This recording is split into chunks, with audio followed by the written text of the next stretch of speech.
Hello friends, मैं हूँ साधना और साधना क्लास में आपका वेलकम है। आज हम जो लेसन पढ़ेंगे उस लेसन का नाम है द साउंड ऑफ म्यूज़िक और इसका पार्ट 1 है Evelyn Glennie listens to sound without hearing it. इसी से टाइटल से ही क्लियर है कि एवलिन ग्लेनी सुनती हैं, लिसन सुनती हैं साउंड को, आवाज़ को, विदाउट हियरिंग इट, बिना सुने हुए, कानों से सुने हुए आवाज़ को सुनती हैं। तो उसी पे बेस ये लेसन है और ये लेसन एक राइटर हैं, लेखिका है, उनका नाम है डेब्रो कोबली ने इनका ये लेसन लिखा है। इनका जन्म इंडिया में हुआ था। थोड़ा राइटर, लेडी राइटर के बारे में भी बता दें आपको कि इनका जो जन्म हुआ था वो इंडिया में हुआ था, बट इनका पालन पोषण टोरंटो और कनाडा में हुआ था। ठीक है, और ये जॉब के लिए किसी दूसरी कंट्री में गई थी और इन्होंने इसी टाइप के लेख लिखे हैं, जो जीवन में जो समस्याएं आती हैं उन्हीं से संबंधित इन्होंने लेख लिखे हुए हैं। तो जो ये भी एक जीवन की समस्या से संबंधित लेख है कि इसमें एक लड़की है एवलिन ग्लेनी जो कि बहरी हो जाती है, जन्म से बहरी नहीं है और 8 साल की उम्र में उसको बहरापन शुरू हो जाता है, बट वो म्यूज़िक की बहुत अधिक शौकीन है और लेकिन वो अपनी इस समस्या, जो हियरिंग की समस्या होती है, उसके सामने हिम्मत नहीं हारती, गिव अप नहीं करती है और हार्ड वर्क करती है। हार्ड वर्क करके ही अपने म्यूज़िक के फील्ड में खूब नाम कमाती है। ठीक है, तो इसमें शुरुआत जो करते हैं, इसमें लिखा जैसे बिफोर यू रीड, पढ़ने से पहले, God may have taken her hearing but she has given her back something extraordinary, what we hear she feels far more deeply than any of us, that is why she expresses music so beautifully. मतलब ईश्वर हमसे अगर कुछ ले लेता है, कुछ हमारा छीन लेता है हमारी लाइफ से, तो उसके बदले में हमें बहुत कुछ देता है और उसको भी बहुत कुछ दिया। What we hear she feels far more deeply than an, that is why she expresses music so. इसलिए मतलब बहरे होने के बावजूद भी वो अपना म्यूज़िक बहुत अच्छे से अभिव्यक्त करती थी। ठीक है, अब हम ये लेसन पढ़ते हैं। लेसन में हार्ड वर्ड्स से जो कठिन शब्द हैं उनको हमने अंडरलाइन भी किया है और हम आराम से आपको हिंदी में भी समझाएंगे और उसको थोड़ा सा इंग्लिश में ट्रांसलेट करते चलेंगे। ठीक है, तो rush hour crowds jostle for position on the underground train platform. एक प्लेटफॉर्म है, वहाँ पे बहुत भीड़ भाड़ है और पैसेंजर्स इधर उधर भाग रहे हैं। जस्टल में ना धक्का मुक्की कर रहे हैं, भागते हुए अपनी ट्रेन को पकड़ने के लिए, जैसे यहाँ भाग के धक्का मुक्की कर रहे हैं। A slight girl looking younger than her 17 years was nervous yet excited. She felt the vibration of the approaching train. It was her first day at the prestigious Royal Academy of Music in London and daunting enough for any teenager fresh from a Scottish firm. But this aspiring musician faced a bigger challenge than most. She was profoundly deaf. Okay, एक paragraph हो गया। इसमें जो कठिन शब्द है पहले तो उनको समझ लेते। जस्टिस में ना धक्का मुक्की करना, स्लाइट एक बहुत छोटी सी लड़की, वाइब्रेशन कोई ध्वनि, कोई आवाज़ आती है उसकी वाइब्रेट होती है आवाज़।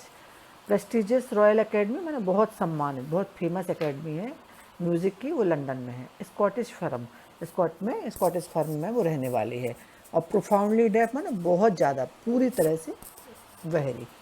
तो rush hour crowds jostle for position on the underground platform. वो लड़की है जो एवलिन ग्लेनी प्लेटफॉर्म पर खड़ी है, वहाँ पर बहुत ज़्यादा भीड़ भाड़ है और लोग अपनी ट्रेन को पकड़ने के लिए आपस में धक्का मुक्की कर रहे हैं कि अपनी ट्रेन को जाकर पहुँच पकड़ लें। A slight girl looking younger than her 17 years. एक छोटी सी लड़की, उसकी एज लगभग 17 ईयर्स की होगी और वो अपनी एज से दिखने में कम लग रही है, एज कम लग रही है उसकी। Was nervous yet excited, she felt the vibration of the approaching train.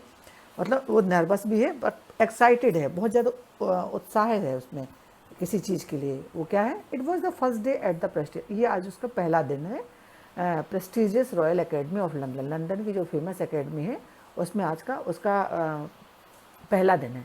And daunted enough for any teenager fresh from Scottish, वही स्कॉट की रहने वाली है। But this aspiring musician faced bigger challenge than most. अब ये वहाँ पर उनको ऑडिशन भी देना है, वहाँ बहुत सारे बच्चे हैं उन जैसे, बट उन बच्चों के बीच में भी उनको अपना अच्छा से अच्छा परफॉर्मेंस करना है। शी वॉज प्रोफाउंडली डीप, और वो पूरी तरह से बहरी भी है। ये उसकी आगे की लाइफ के बारे में बताया है। अब जो शुरुआत की जो लाइफ है वो इस वाले पैराग्राफ में बताई गई है। Evelyn Jelany's loss of hearing had been gradual. Her mother remembered noticing something was wrong when the 8-year-old Evelyn was sitting to play the piano. Evelyn Glennie's की लॉस ऑफ हियरिंग, जो सुनने की जो उसकी क्षमता थी, शक्ति थी, वो धीरे धीरे कम हो रही थी।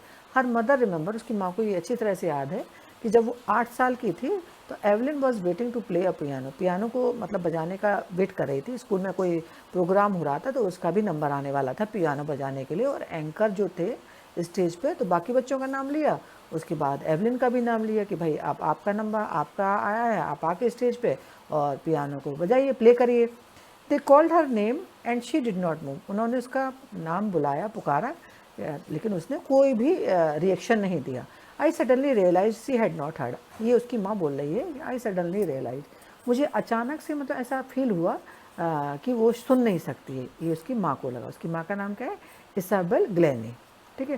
For quite a while Evelyn manage to conceal her growing deafness from friends and teacher, मतलब कुछ टाइम के लिए किसी को भी पता नहीं था कि वो डेफ हो रही है, वो ये अपनी जो डेफनेस थी वो कंसील कर रही थी, छुपा रही थी। बढ़ती हुई जो डेफनेस थी वो ना तो टीचरों को बताती थी कि हमें कोई प्रॉब्लम है कान में, ना अपने फ्रेंड्स को बताती थी। But by the time she was 11 her marks had deteriorated and her head mistress urged her parents, लेकिन धीरे धीरे जैसे जैसे टाइम बीतता गया, उसके जब 11 ईयर्स की हुई, 11 साल की हुई, तो उसके मार्क्स भी कम आने लगे, क्योंकि जब कोई टीचर पढ़ाता होगा तो उसको कुछ समझ में सुनाई नहीं देता होगा, तो उसके मार्क्स भी कम होने लगे। तो उसकी हेड मिस्ट्रेस थी, उसने अर्ज्ड किया, उसके पेरेंट्स से रिक्वेस्ट की to take her to a specialist. उन्होंने कहा कि एवलिन को कुछ प्रॉब्लम है, आप इसको कोई स्पेशलिस्ट को जाकर दिखाइए। It was then discovered that her hearing was severely impaired as a result of gradual nerve damage. अब जब स्पेशलिस्ट को दिखाया तो पता लगा कि ये तो बहुत धीरे धीरे इसकी जो नसें हैं, नर्व सिस्टम है, डैमेज होता जा रहा कान का। तो they were advise that she should be fitted with hearing aids and sent to a school for the deaf. अब जो स्पेशलिस्ट थे उन्होंने एडवाइस किया कि इनको एक हियरिंग एड्स, मतलब कान में जो सुनने की मशीन है वो लगा दी जाए, क्योंकि ये पूरी तरह से डेफ हो चुकी हैं, और इनको जो एडमिशन है वो डेफ स्कूल में कर दो, यानी जो बहरे बच्चे जहाँ पर पढ़ते हैं वहाँ पर इनका एडमिशन करा दिया जाए। Everything suddenly look black says Evelyn, जब एवलिन ने ये सुना तो उसे लगा जैसे पूरा उसके सामने अंधेरा सा छा गया, क्योंकि उसे तो इतनी उम्मीद ही नहीं थी कि उसकी लाइफ एकदम से चेंज हो जाएगी, ठीक है। But Evelyn was not going to give up, but Evelyn की जो इच्छा शक्ति थी बहुत उसका इच्छा शक्ति बहुत ज़्यादा थी, तो उसने ये गिव अप नहीं किया। ये सब सुनने के बाद भी वो निराश नहीं हुई। She was determined to lead a normal life and pursue her interest in the music. इन सब के बावजूद भी उसने डिसाइड किया कि भले ही वो बहरी हो जाए, बट कैसे भी वो नॉर्मल लाइफ लीड करेगी और सभी बच्चों के संग पढ़ेगी जो जहाँ नॉर्मल बच्चे पढ़ते हैं, और जो उसका इंटरेस्ट है म्यूजिक में वो उसको पूरा करके ही रहेगी। One day she noticed a girl playing a xylophone and decided that she wanted to play. एक दिन उसने देखा कि उसके स्कूल में एक कोई लड़की जाइलोफोन से बजा रही है, तो वो भी उसके ऊपर बजाना चाहती थी। But most of the teacher discouraged her, but percussionist Ron Forbes spotted her potential. लेकिन ज़्यादातर टीचर जब उसने अपना ऐसे बताया कि हम भी बजाना चाहते हैं इस पल को, इसको प्ले करना चाहते हैं, तो उनके जो टीचर्स थे बोले अरे ये तो तुम कहाँ से कर पाओगी, तुम सुन पाती नहीं हो, तो उसकी जो साउंड है कैसे सुनोगी। बट उनके जो एक टीचर थे, म्यूजिक टीचर थे, परक्यूशनिस्ट, एक म्यूजिशियन थे, उनका नाम था Ron Forbes, spotted her potential. उन्होंने देखा कि इस लड़की में बहुत ज़्यादा विल पावर है और ये अपना जो शौक़ है उसको हर तरह से पूरा करना चाहती है, गिव अप नहीं करना चाहती अपनी प्रॉब्लम की, डेफनेस की जो प्रॉब्लम है उसके सामने वो गिव अप नहीं करना चाहती है। He begin to tuning to large drums to different notes, don't listen through your ears. अब उन्होंने 2 ड्रम लिए और उनमें अलग अलग साउंड निकाले और उसको बोला कि आप वैसे ऑब्वियसली आपको सुनाई तो देता नहीं है, तो उसको सुनने की भी कोशिश मत करो। He would say try to sense it some other way. उन्होंने कहा कुछ और दूसरे तरीके से उसको महसूस करो, जो हम ड्रम की आवाज़ आ रही है उनको तो महसूस करो अपनी बॉडी में। Says Evelyn, suddenly I realise I could feel the higher drum from the waist up and the lower one from the waist down. अब उन्होंने एकदम से ऐसा महसूस किया कि जो उनको आवाज़ आ रही है ड्रम की, तो जो ड्रम की जो तेज़ आवाज़ है वो अपने उनकी वेस्ट कमर के ऊपर उनको सुनाई दे रहा, और जो दूसरे ड्रम की जो धीमी आवाज़ आ रही वो उनके कमर के नीचे उनको कुछ ऐसा अनुभव हो रहा, कोई आवाज़ कंपन उनकी कमर में हो रहा है, किसी कंपन का उन्हें अनुभव हो रहा है किसी आवाज़ का, ठीक है। Force repeated the exercise and soon Evelyn discovered that she could sense certain notes in different parts of her body. अब जब उसने इस तरह का एक्सपीरियंस किया एवलिन ने, तो उसे लगा कि उसकी बॉडी के बहुत सारे पार्ट हैं जो आवाज़ को, कोई साउंड आती है उसको अनुभव कर सकते, महसूस कर सकते, सुनाई भले नहीं दे रहा बट उनको हम महसूस कर सकते हैं। I had learn to open my mind and body to sound and vibration. अब उसने सोचा कि मुझे अपने आप को, अपनी बॉडी को मतलब अलर्टनेस पे रखना है, और जो भी वाइब्रेशन हो रही है, जो भी आवाज़ आ रही है, कंपन जैसी होती है ना, कुछ भी ध्वनि कुछ अनुभव कर रही है, उसके लिए उसे अपने बॉडी के पार्ट्स को, अंगों को अलर्ट रखना है, ये कौन सी आवाज़ किस बॉडी के पार्ट को प्रभावित कर रही है, right. The rest was share determination and hard work. अब तो वो बहुत डिटर्मिनेशन, दृढ़ निश्चय थी, डिटर्मिनेशन मैंने बहुत ज़्यादा दृढ़ निश्चय थी, और बहुत ज़्यादा हार्ड वर्क भी किया उसने। And she never look back from that point onwards. अब जब इस पॉइंट पे आ गई वो कि महसूस करने लगी अपने बॉडी के पार्ट्स के जो पार्ट्स हैं उससे उसे कहीं पे भी कोई आवाज़ आती थी, उसका वाइब्रेशन उसकी बॉडी के पार्ट्स को ऐसा महसूस होता था, तो फिर मतलब फिर उसके बाद उसने पीछे मुड़कर कभी नहीं देखा। She toured the United Kingdom with a youth orchestra and by the time she was 16। अब जब 16 साल की थी तब उसने एक ऑर्केस्ट्रा टीम के साथ यूनाइटेड किंगडम के लिए टूर किया। She had decided to make music her life. अब उसने ये सोच लिया कि म्यूज़िक ही उसकी लाइफ है, उसे हर हालत में अपने इस शौक़ को पूरा करना है। She audition for the royal academy of music and scored one of the highest marks in the history of the academy. अब उसने ऑडिशन दिया रॉयल एकेडमी ऑफ म्यूज़िक में, जो म्यूज़िक की रॉयल एकेडमी थी वहाँ पे ऑडिशन दिया, और सबसे ज़्यादा मार्क्स आए। मतलब जब उसने ऑडिशन दिया तो उस टाइम तक किसी भी बच्चे को इतने मार्क्स नहीं आए थे हिस्ट्री में। उस टाइम के इतिहास में कभी भी किसी बच्चे ने इतना ज़्यादा स्कोर नहीं किया था। She gradually move from the orchestral work to solo performance. अब वो ऑर्केस्ट्रल वर्क से अब वो सोलो परफॉर्मेंस पर जाने लगी, इतना हार्ड वर्क करने लगी वो। At the end of her 3 years course she had captured most of the top awards. अब उसने 3 साल तक उस एकेडमी में कोर्स किया, 3 साल तक उसमें म्यूजिक सीखा, और 3 साल तक उसने इतनी मेहनत की कि टॉप की म्यूजिशियन बन गई, और बहुत सारे अवार्ड्स उसने, जो टॉप अवार्ड्स थे वो सारे उसको मिले।